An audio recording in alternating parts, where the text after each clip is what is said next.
Hey there, it is day 47 of Drop 'em 78, and this is the Five of Swords from Dame Fortune's Wheel Tarot.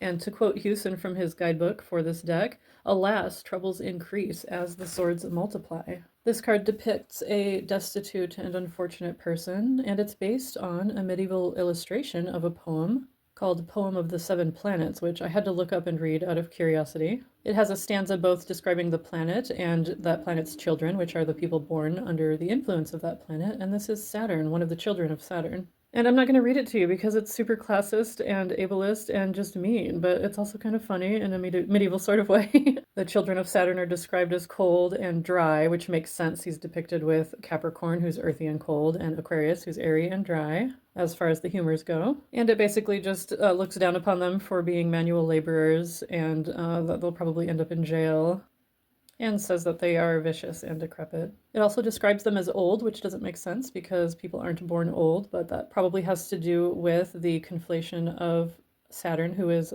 also the Titan Cronus, with Father Time, or Kronos.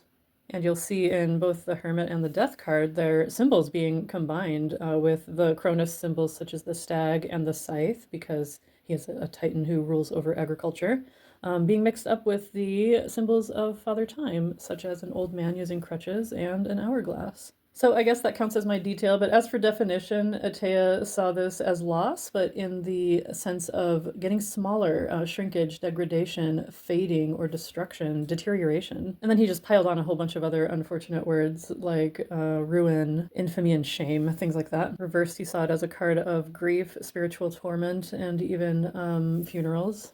And that does not relate to my day at all, I'm happy to say, but let's look at the TDM, Five of Swords.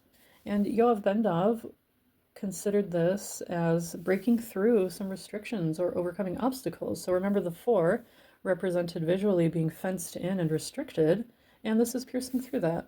And we can see it as a mental disruption as well, or even just a change in mindset. And I like to see the dignity in this person and seeing them overcoming obstacles and powering through, because that's what you do. And in that sense, I think it really is actually a very beautiful card. I actually kind of like it. So I'll probably bring in more of Yoav Bendov's interpretations so the swords aren't too depressing. All right, I'll see you again tomorrow. Thanks for being here.